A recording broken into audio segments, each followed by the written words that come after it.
Hello students, और कैसे हैं। निश्चित रूप से आप बहुत स्वस्थ होंगे और अपनी पढ़ाई पर पूरा ध्यान दे रहे होंगे। देखिए, लास्ट के क्लास में, लास्ट के वीडियो में हम लोग चर्चा कर रहे थे गॉस की प्रमेय। गॉस की प्रमेय हमने सीखी, जानी कि गॉस की प्रमेय क्या होती है और उस गॉस की प्रमेय को प्रूफ किया था। देखिए, गॉस की प्रमेय के बारे में आज हम कुछ महत्वपूर्ण बिंदु देखेंगे। महत्वपूर्ण गॉस की प्रमेय के बारे में महत्वपूर्ण तथ्य, फैक्ट्स हैं, उनके बारे में थोड़ी चर्चा करेंगे। हम लोग जानते हैं कि जो गॉस की प्रमेय है उसके अनुसार किसी बंद पृष्ठ से गुजरने वाला फ्लक्स कितना होता है, I इक्वल Q/ε0। यहाँ पे Q होता है उस पृष्ठ द्वारा परिबद्ध नेट आवेश। ठीक है, देखिए पहली बात ये है कि गॉस की जो प्रमेय लागू होती है वो किसी बंद पृष्ठ के लिए लागू होती थी, क्लोज्ड बॉडी के लिए। बंद पृष्ठ जैसे आपका रूम, ये बंद पृष्ठ हो गया। ठीक, ये देखिए एक बॉडी है, ये पृष्ठ है, इसके अंदर अगर हम चार्ज रखते हैं तो उस चार्ज के लिए क्या है, बंद पृष्ठ है। तो गॉस की प्रमेय बंद पृष्ठ के लिए लागू होती है। आप देखें गॉस की प्रमेय के अनुसार बंद पृष्ठ से फ्लक्स गुजरता है वो केवल पृष्ठ द्वारा परिबद्ध नेट आवेश पर डिपेंड करता है। उस पृष्ठ के आकार, आयतन, क्षेत्रफल आदि किसी पर भी डिपेंड नहीं करता है, क्योंकि अगर डिपेंड करता तो इस फार्मूले में वो आते, उनका कहीं जिक्र होता आयतन का, क्षेत्रफल का, इसकी लेंथ का, विड्थ का। इसका ये मतलब हो गया कि किसी आकार या आकृति का बंद पृष्ठ हो, ये जो होता है ये बंद पृष्ठ है, इनके भीतर अगर नेट आवेश Q है तो इनसे गुजरना फ्लक्स सेम होगा, ठीक, समान होगा। ये पहली बात हो गई, ये गॉस की प्रमेय कहती है और गॉस ने बताया है। ठीक है, अब इसके बाद देखिए कि जैसे कुछ सममित आकार की वस्तु ले लें, सममित आकार जिनका आकार निश्चित होता है, जैसे आपका बेलन है। अब देखिए जैसे ये बेलन है, बेलनाकार कोई बॉडी है ये, ठीक, या कोई गोला है, और क्या हो सकता है, घन हो सकता है आपका।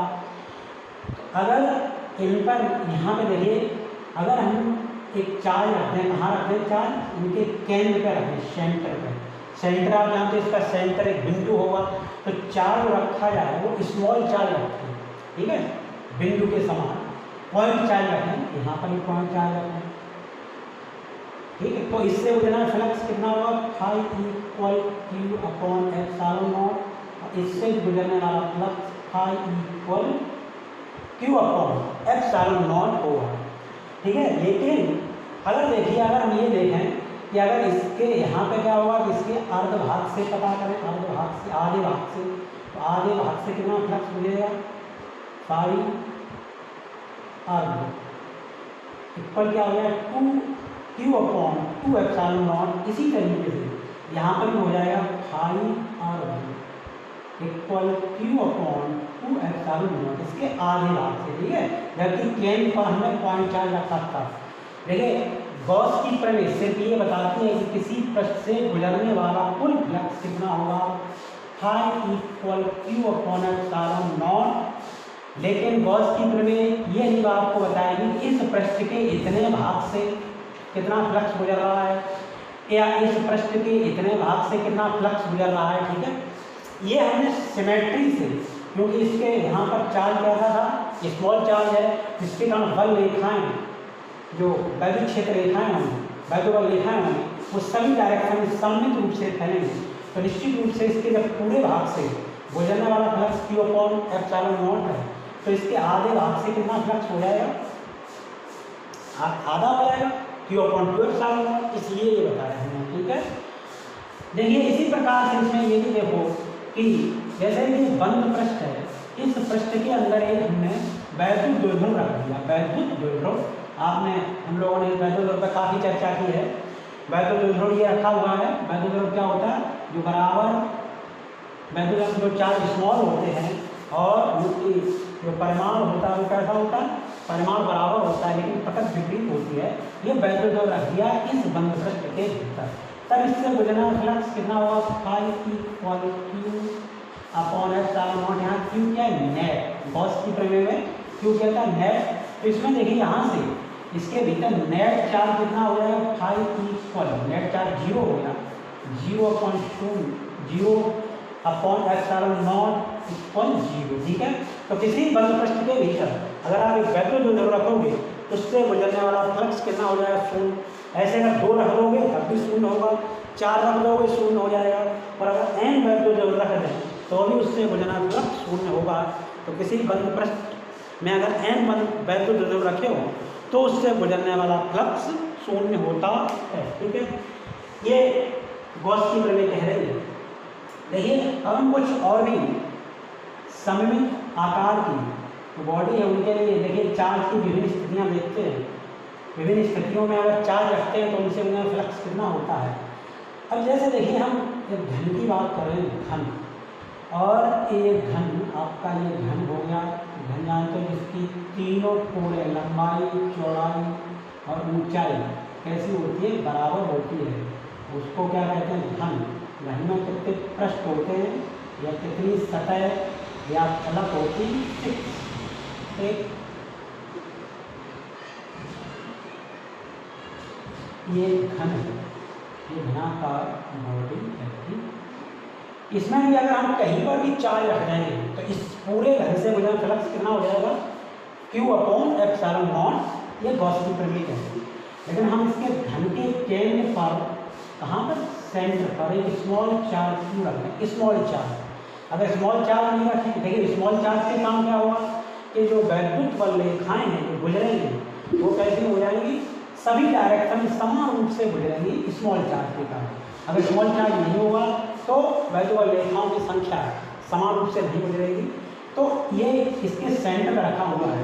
तो इस पूरे घन से गुजरने वाला फ्लक्स, संपूर्ण घन से गुजरने वाला फ्लक्स कितना हो जाएगा, Q/ε0, ठीक है।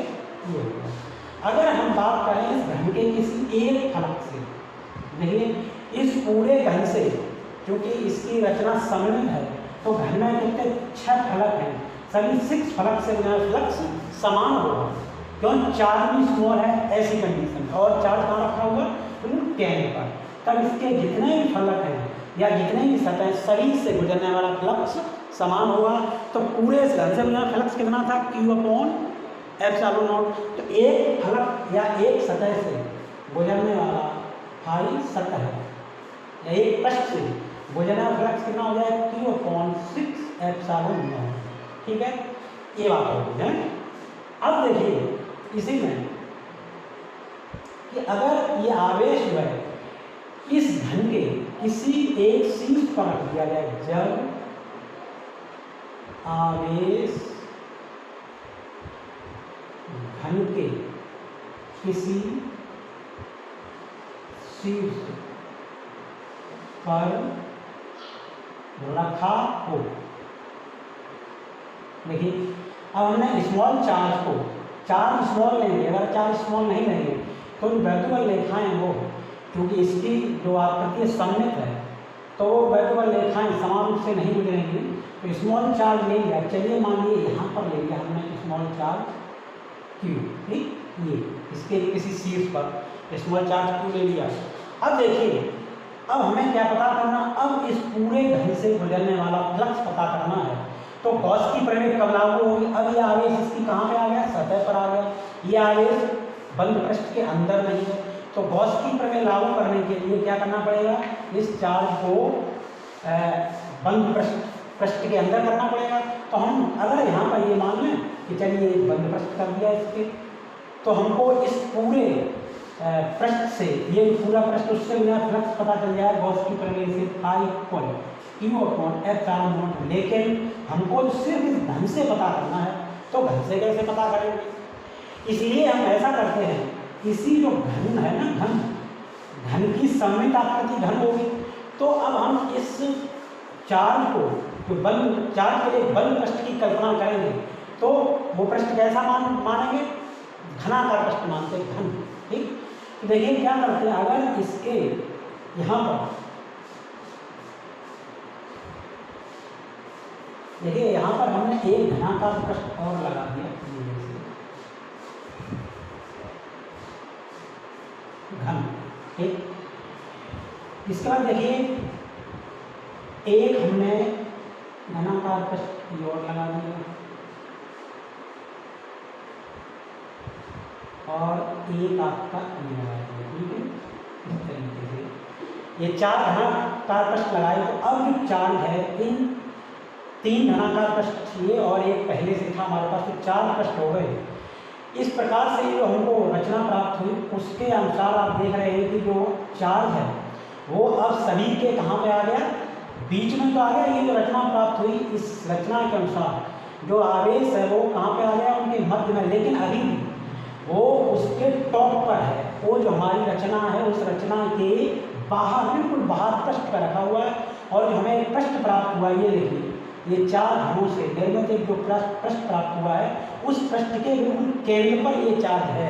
लेकिन अभी भी चार्ज हमारा अंदर नहीं पृष्ठ के, तो क्या और करना पड़ेगा, तो हमको ये करना पड़ेगा कि इसी तरीके से इसके ऊपर 4 घनाकार पृष्ठ और लेते हैं इसके ऊपर। ठीक है, तो 4 पृष्ठ अगर और लेंगे हम, जो कि इसी तरीके से होंगे, ऐसे 4 घनाकार पृष्ठ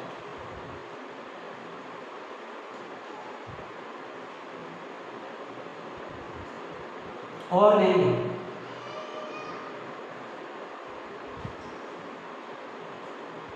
अब देखिए इस कंडीशन में अब जो हमको ये रचना प्राप्त हुई उस रचना के अनुसार आप देख रहे हैं कि चार्ज है उस रचना के केंद्र पर पहुंच गया है। ठीक है, बिल्कुल केंद्र में, बीच में। इस पूरी ये जो एक घनाभ टाइप की बॉडी प्राप्त होगी, कितने घनों से निर्मित होगी, 8 घनों से निर्मित ये जो रचना प्राप्त हुई उस रचना के अनुसार चार्ज है उस रचना के बिल्कुल कहाँ पहुँच गया, केंद्र में पहुँच गया। ठीक है, तो अब हमारे पास कितने चार्ज हैं, कितने घन हैं, 8। तो 8 घनों से देखिए 8 घनों से गुजरने वाला फ्लक्स गॉस की प्रमेय के अनुसार कितना हो जाएगा, phi equal Q upon epsilon. ठीक है, हमें किससे पता करना था, सिर्फ एक घन से। एक से कितना हो जाएगा, इसलिए एक घन से, जबकि देखिए उस घन के चार्ज था कहाँ था, शीर्ष पर, तो फाई शीर्ष पर कितना हो जाएगा, क्यू अपॉन 8 एप्सिलॉन 0। 8 का डिवाइड करते हैं क्योंकि ये जो रचना उस सममित थी, चार्ज भी पॉइंट चार्ज था, तो सभी घनों से गुजरने वाले फ्लक्स की मात्रा कैसी होगी, इक्वल होगी। इसलिए क्योंकि 8 घन थे तो एक घन से गुजरने वाला फ्लक्स कितना हो जाएगा, phi equal Q upon 8 epsilon 0। ठीक है, इसका मतलब ये हो गया कि जब आवेश किसी घन के शीर्ष पर रखा होता है तो उससे गुजरने वाला फ्लक्स कितना होता है, क्यू अपॉन एप्सिलॉन। ठीक है, इसी में ये चीज और देखिए कि अगर हम ये पूछें, ये जो आपका घन था इस घन के एक सतह से, अभी तो पूरे घन से गुजरना flux Q upon 8 epsilon not हो गया, और इस घन की केवल एक सतह से या केवल एक पृष्ठ से गुजरने वाला फ्लक्स कितना होगा, तो कैसे पता करेंगे। देखिए एक सतह से ये हमारे पास, चलो मान लेते हैं ये घन है, एक क्यूब है, वैसे तो ये घनाकार है बॉडी, लेकिन इसको हम घन मान ले रहे हैं, ये घन है। और इस घन में जो चार्ज था इसके शीर्ष पर रखा था यहाँ पर। ठीक है, तो इससे पता करने के लिए क्या किया था हमने, 7 घन और इसके बिल्कुल ऐसे इसी प्रकार के जोड़े, तो इससे 8 घनों से निर्मित जो आकृति प्राप्त हुई थी, तो जो चार्ज था उसके सेंटर में पहुँच गया था। ठीक, अब बात ये आ रही कि इस जो घन है इसकी एक सतह से एक पृष्ठ से गुजरने वाला फ्लक्स कितना होगा। देखिए प्रेजेंट में देखिए ये चार्ज है, यहाँ पर पॉइंट चार्ज रखा हुआ है, इसके कारण जो बल रेखाएँ होंगी, वैद्युत बल रेखाएँ होंगी, वो आपकी सभी डायरेक्शन में समान रूप से गुजरेंगी। तो हम मान लें इधर भी गुजरेंगी, इधर भी गुजरेंगी, इधर भी सब जगह गुजरेंगी। तो वो एक वैद्युत बल रेखाएँ देख रहे हैं जो इसके पृष्ठ के लिंक होंगी। देखिए जैसे चार्ज यहाँ रखा हुआ है, तो एक बल रेखा हम मान लें इधर को गुजरेगी, इस पृष्ठ के लिए, इस पृष्ठ के लिए इधर को, और इस पृष्ठ के अंदिश इधर को। ठीक है, तो इन 3 पृष्ठों के लिए देख रहे हैं, इस पृष्ठ के लिए वैद्युत बल रेखा इधर से गुजर रही है, तो इसके लिए ई वेक्टर डायरेक्शन ये हो गई, इस पृष्ठ के लिए ए वेक्टर डायरेक्शन ये हो गई। इस पृष्ठ से गुजरना फ्लक्स 0 हो गया क्योंकि दोनों के बीच 90 डिग्री का एंगल बना।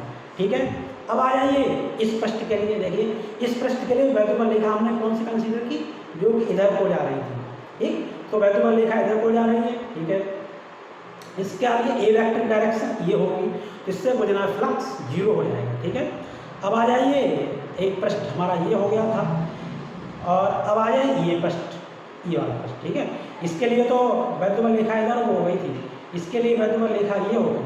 अब आ जाइए बात आई इस पृष्ठ के लिए। इस पृष्ठ के लिए हमारी वैद्युमल रेखा कैसे गुजर रही, ये।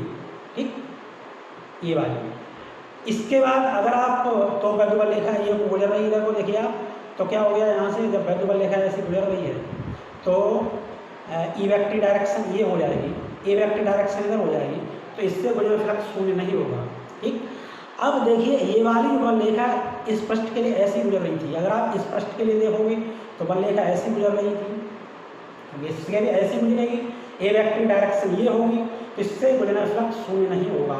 ठीक है, इस प्रकार से हम देखेंगे कि इसकी अगर इसके शीर्ष पर रखोगे तो इस प्रकार जो घन है उसके 3 पृष्ठों से गुजरना फ्लक्स शून्य हो जाएगा। ठीक है, और 3 पृष्ठों से फ्लक्स गुजरेगा, अतः इसकी एक सतह से गुजरना फ्लक्स कितना हो जाएगा, आई सतह या पृष्ठ बराबर, क्योंकि 3 से गुजरेगा, पूरे घन से गुजरना फ्लक्स कितना था, Q/8ε0, इसलिए 1 से कितना हो जाएगा 1/3 Q/8ε0 इक्वल कितना हो जाएगा Q/24 ε0। ठीक, एक सतह से हो गया। चलिए अब आगे देखते हैं। अभी ये चार्ज कहाँ रखा था, अभी आपका चार्ज था वो एक घन के शीर्ष पर रखा था, एक कोने पर रखा हुआ था। ठीक है, अब अगर देखिए अगर ये चार्ज जो है इस घन के, ये जो आपका ये घन था मूल घन, ये आपका मूल घन है, इसमें अब हमने ये चार्ज क्या किया, इस घन की किसी एक सतह के ठीक मध्य में रख दिया, मिड पॉइंट पर पॉइंट चार्ज पॉइंट चार्ज लेंगे। ठीक है, अगर आप पॉइंट चार्ज नहीं लोगे तो इस घन से गुजरने वाला फ्लक्स अलग पृष्ठों के लिए, क्योंकि अगर हम यहाँ पर एक पॉइंट चार्ज लें तो ये दूरी बढ़ने के साथ साथ इधर को जो बल रेखाएँ जो हर पॉइंट पर तीव्रता है वो डिफरेंट आएगी, इसलिए हम पॉइंट चार्ज ले रहे हैं। पॉइंट चार्ज हमने यहाँ पर रख दिया, तो अब इससे गुजरने वाला फ्लक्स, इस पूरे घन से गुजरने वाला फ्लक्स पता करना है। जब आवेश घन की सतह के मध्य में रखा हो, ठीक है, मध्य में रखा हुआ है, तो इसको भी क्या करना पड़ेगा, पहले एक ऐसे पृष्ठ की कल्पना करनी पड़ेगी जिससे चार्ज उस पृष्ठ के भीतर पहुंच जाए। ठीक है, भीतर तो आराम से पहुंचे, कैसी भी रचना कर दो भीतर पहुंच जाए, लेकिन मैंने क्या बताया कि जब जैसे एक आपकी रचना इस तरीके से है, चलिए यहाँ पर एक चार्ज रखा हुआ है, इसके बिल्कुल यहाँ पे रखा हुआ है सतह पर, तो हम क्या करते हैं, रचना ऐसे ऐसे कैसे करते हैं, अंदर हो गया, तो अब पूरे इस पूरा पृष्ठ निर्मित हुआ, इससे जो फ्लक्स हमको पता चल जाएगा, लेकिन इससे नहीं पता चल पाएगा। इसके लिए हम सममित पृष्ठों की रचना करते हैं, जैसा ये पृष्ठ होता है वैसे पृष्ठ की रचना करते हैं। तो यहाँ पे देखिए, अगर हम क्या करें, इसके बाद एक घन और यहाँ पे बना लें, एक घन ऐसा ही सममित इसी सेम टू सेम इसी आकार का एक घन और बना लें।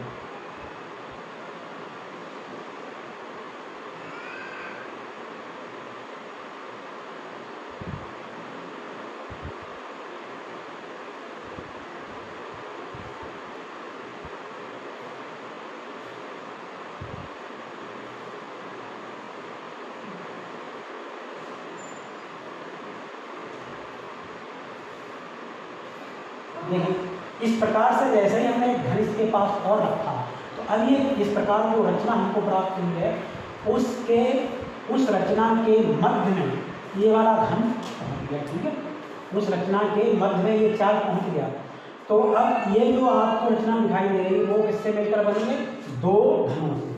तो दो घनों से गुजरने वाला फ्लक्स कितना हो गया, देखिए, दो घनों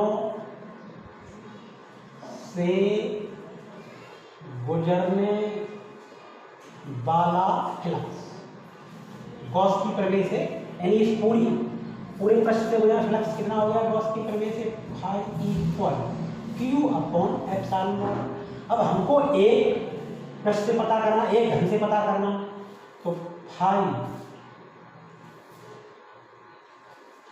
ई, ये किससे, एक घन से, ए फाई ए, एक घन से कितना हो जाएगा क्यू अपॉन 2 एप्सिलॉन नॉट। ठीक, तो उसके जो सममित रचना के बिल्कुल केंद्र पे बीच में धन वो आवेश रखा हुआ है, अतः इससे गुजरने वाला फ्लक्स कितना हो जाएगा, फाई बराबर क्यू अपॉन 2 एप्सिलॉन नॉट। ठीक, अब देखिए अगर यही चार्ज, यही आवेश जो घन था, इस घन की एक भुजा के मध्य में रख दें, देखिए ये भुजा है,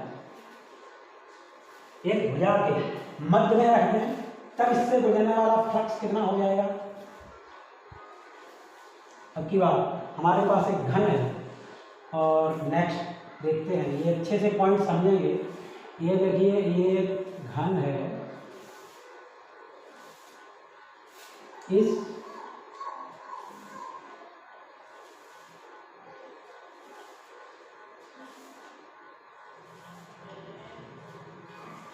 ये घन है। अब की बार इस घन में जो आवेश है वो इस घन की किसी एक भुजा के बिल्कुल मध्य बिंदु में रखते कहीं पर भी। चलिए यहाँ मान लेते ये पॉइंट 4 रख दिया हमने, यहाँ पर पॉइंट 4 रख दिया, तो देखिए ये जो आवेश होगा वो कितना हो जाएगा, यहाँ पॉइंट 4 रख देंगे तो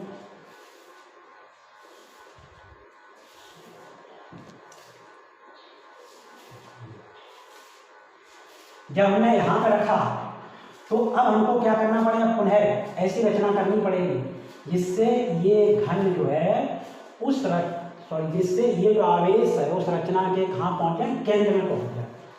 तो इसके लिए देखिए क्या करना पड़ेगा, एक घन, हमने एक घनाकार बॉडी यहाँ पे लगा दी ऐसे। ठीक, अब इस प्रकार की जो रचना आप देख रहे हैं, उस रचना में ये चार्ज कहाँ पर पहुंच गया, ये पूरी एक रचना हो गई 2 घनों से निर्मित, उसमें जो आवेश है वो उनके केंद्र पर पहुंच गया, लेकिन अभी वो कहाँ टॉप पर है, ऊपर। ठीक, जैसे हमने इस प्रकार से 2 ये रचनाएं जोड़ दी, तो आवेश अभी भी कहाँ पर है, आवेश इसके ऊपर है, सेंटर ऊपर सतह पर है। लेकिन हमको गॉस की प्रमेय लागू करने के लिए चार्ज को पृष्ठ के अंदर करना पड़ेगा, पृष्ठ बंद करना पड़ेगा। तो इसके लिए अब क्या और करना पड़ेगा बताइए, इसके लिए ये करना पड़ेगा कि 2 घन और रख दो इसी के ऊपर, एक देखिए इस प्रकार से इसी के ऊपर 2 घन और रख देते, एक ये रख दिया, एक और रख देंगे से। इस प्रकार अब ये रचना प्राप्त हो जाएगी, 4 घनों से निर्मित ये रचना प्राप्त हो जाएगी, जिसमें घन जो आवेश होगा वो इस रचना के कहाँ पहुँच जाएगा, सेंटर पे, केंद्र पे पहुँच जाएगा। ठीक है, तो देखिए 4 घनों से जो निर्मित रचना हुई है, 4 घनों के कारण कितना फ्लक्स गुजरेगा गॉस की प्रमेय से, phi equal Q upon epsilon naught. ठीक, इसलिए एक घन से गुजरने वाला फ्लक्स फाई ई ए कितना हो जाएगा, क्यू अपॉन 4 एप्सिलॉन नॉट। ठीक है, तो ये आपने देखा जब घन की विभिन्न स्थितियों में, घन पर विभिन्न स्थितियों में चार्ज रखते हैं तो उससे गुजरने वाला फ्लक्स कितना कितना होता है, ये हमने बताया। ठीक है, अब देखिए आगे और देखिए कुछ ये गॉस की प्रमेय के कुछ स्मॉल गॉस की प्रमेय के कुछ यूजेज हैं, उपयोग हैं। इसमें देखिए अगला पॉइंट हम ये देखते हैं कि गॉस की प्रमेय के अनुसार अगर एक किसी भी बंद बॉडी को, चलो ये बंद बॉडी है, इसको हमने एक बाह्य क्षेत्र रखा, चाहे यूनिफॉर्म हो या नॉन यूनिफॉर्म हो, उसमें हमने इसको ऐसे रख दिया, चाहे यूनिफॉर्म है या नॉन यूनिफॉर्म है, कैसा भी है इसमें रख दिया। ठीक है, उस कंडीशन में देखिए इसके ये ई एक्सटर्नल जो बाह्य क्षेत्र है नॉट इक्वल, वो 0 नहीं है, या क्यू एक्सटर्नल बाहर चार्ज शून्य नहीं है, लेकिन क्यू इन इक्वल 0, इसके अंदर जो नेट चार्ज है वो 0 है, बाहर इसके नेट चार्ज या वहाँ वैद्युत क्षेत्र शून्य नहीं है, तब इससे गुजरने वाला फ्लक्स शून्य होगा। ये गॉस की प्रमेय कह रही है, इससे गुजरने वाला फ्लक्स कितना हो जाएगा, इस पृष्ठ से φ=0। जब इससे गुजरने फ्लक्स शून्य होगा तो आप कभी भी ऐसे पृष्ठ के अंदर कोई भी बल रेखा नहीं बनाओगे, कोई भी वैद्युत बल रेखा अगर बनाओगे तो गलत होगा, क्योंकि उससे गुजरने वाला फ्लक्स शून्य होता है। ठीक है, इसके बाद देखिए कि अगर हमारे पास अब की बार देखिए एक अगला देखते हैं, हम केस देखते हैं अगला कि हमारे पास एक अर्धगोला है, अर्धगोला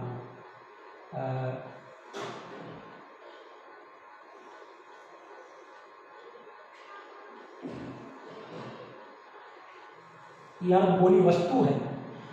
इस वस्तु के लिए देखिए एक समान वैद्युत क्षेत्र में रखी हुई है, यूनिफॉर्म इलेक्ट्रिक फील्ड, एक समान वैद्युत क्षेत्र जिसकी डायरेक्शन ई इधर को है। ठीक है, इसमें ये रखी हुई है। आपसे पूछा जाए कि इस अर्धगोले के वक्री पृष्ठ से, वक्री पृष्ठ कौन सा, ये देखिए वक्री पृष्ठ है, ये कैसा है, वक्रीय पृष्ठ। ठीक है, और ये कैसा है, वृत्तीय, ये जो ये दिखाई दे रहा है नीचे का, ये क्या है, वृत्तीय पृष्ठ। ठीक है, अब आप देखिए यहाँ पर ये कैसा है, वृत्तीय। ठीक है, इसके देखिए अगर हम इस वृत्तीय पृष्ठ के लिए क्षेत्रफल वेक्टर देखेंगे तो उसकी डायरेक्शन इधर को हो जाएगी, नीचे को ए वेक्टर। ठीक है, और वैद्युत क्षेत्र की डायरेक्शन आपको मालूम है इधर को है ई वेक्टर, और ये इसका एरिया, ये इसकी रेडियस आर हमारी है। ठीक है, ये है। तो इससे गुजरने वाला हमको क्या पता करना, वैद्युत फ्लक्स गॉस की प्रमेय से। देखिए कैसे पता कर लेंगे, हमको मालूम है कि जब कोई बंद पृष्ठ किसी वैद्युत क्षेत्र में रखा होता है, वहाँ वैद्युत क्षेत्र में रखा होता है, तो उससे गुजरने वाला कुल फ्लक्स शून्य होता है, जबकि इसके अंदर कोई भी नेट आवेश नहीं होता है। इस पृष्ठ के अंदर अभी कोई नेट आवेश नहीं है, तो इससे गुजरने वाला कुल फ्लक्स कितना हो जाएगा, शून्य। यहाँ हम ये कह सकते हैं कि फाई वक्रीय प्लस फाई वृत्तीय इक्वल शून्य। फिर यहाँ देखिए फाई वक्रीय प्लस, देखिए ये वृत्ति है, वृत्ति पृष्ठ है, वृत्ताकार पृष्ठ है, नीचे का भाग। जैसे तरबूज को आप बीच से काट देंगे तो उसका जो ग्रीन ग्रीन पार्ट होता है वो तो वक्री पृष्ठ हो गया, और जो रेड रेड पोर्शन होता है नीचे का वो क्या होता है, वृत्ति, वृत्ति भाग हो गया। तो इस वृत्ति भाग में देखिए, क्योंकि वृत्ति भाग के लिए जो बल रेखाएं हैं वो क्या होंगी, इसको टच करेंगी, पेनिट्रेट करेंगी। तो इस वृत्ति भाग के लिए अगर हम देखेंगे, अगर हम निकालना चाहें कि इसके लिए फ्लक्स कितना होगा, तो आप फार्मूला लगाएंगे ई ए कॉस थीटा। ई एक समान वैद्युत क्षेत्र है, इनटू ए क्या है, ए इसका एरिया है, तो इसका एरिया कितना हो जाएगा, पाई आर स्क्वायर इनटू कॉस, इसके लिए थीटा का मान कितना हो जाएगा, ए वेक्टर की डायरेक्शन नीचे की ओर, ई वेक्टर डायरेक्शन ऊपर को 180 इक्वल 0। तो फाई वक्रीय, देखिए यहाँ से cos 180 वैल्यू माइनस होती है, तो minus E into pi R square हो जाएगा। इसको हम ट्रांसफर कर देंगे तो फाई वक्री इक्वल कितना हो जाएगा, ये रह जाएगा E into pi R square. ठीक है, इससे गुजरने वाला फ्लक्स जो वक्री पृष्ठ है उससे गुजरने वाला फ्लक्स कितना हो जाएगा, E into pi R square. ठीक है, अगर इसी पृष्ठ को असमान वैद्युत क्षेत्र में रख दें, नॉन यूनिफॉर्म इलेक्ट्रिक फील्ड में रख दें, तो इससे गुजरने वाला फ्लक्स कितना हो जाएगा, थोड़ा मैं इसी बता दे रहा हूँ। जब असमान वैद्युत क्षेत्र होगा तो जो वैद्युत बल रेखाएं हैं वो सभी डायरेक्शन में हो सकती है, या समान हो जाएगा, ऐसे ऐसे, ठीक ऐसे। तो देखिए जब हम यहाँ पर ये जो वृत्ति भाग है इसके लिए जब वैद्युत फ्लक्स पता करेंगे तो इसका एंगल अब इस कंडीशन में, क्योंकि असमान वैद्युत क्षेत्र के लिए हम फ्लक्स निकालते हैं तो phi equal line integral E vector dot D A vector. ठीक है, तो इसका ये नीचे वाला भाग है, इससे गुजरने वाला जब फ्लक्स पता करेंगे ई वेक्टर और ए वेक्टर की डायरेक्शन, क्योंकि ई वेक्टर डायरेक्शन नीचे की ओर होगी, ए वेक्टर की डायरेक्शन भी नीचे की ओर होगी, अर्थात जो कॉस की वैल्यू आएगी पॉजिटिव आएगी। ठीक, जब कॉस की वैल्यू पॉजिटिव आएगी यहाँ प्लस हो जाएगा, जब ट्रांसफर करेंगे तो वो माइनस आ जाएगा। ठीक है, ई फाई। ये फाई कब निकालेंगे जब ये असमान वैद्युत क्षेत्र रखा हुआ फाई असमान equal minus E into pi R square. ठीक है, ये आपने देखा गॉस की प्रमेय। और देखिए जब हम लोग गॉस की प्रमेय को लागू करेंगे तो उसके लिए बंद पृष्ठ भी चाहिए, और गॉस की प्रमेय के तब बहुत अच्छे रिजल्ट्स आते हैं जब आवेश का वितरण होता है वो कैसा हो, एक समान हो। ठीक है, अगर आवेश एक समान रूप से वितरित होता है तो गॉस की प्रमेय के जो रिजल्ट हैं, परिणाम हैं, वो अच्छे आते हैं। ठीक है, ओके।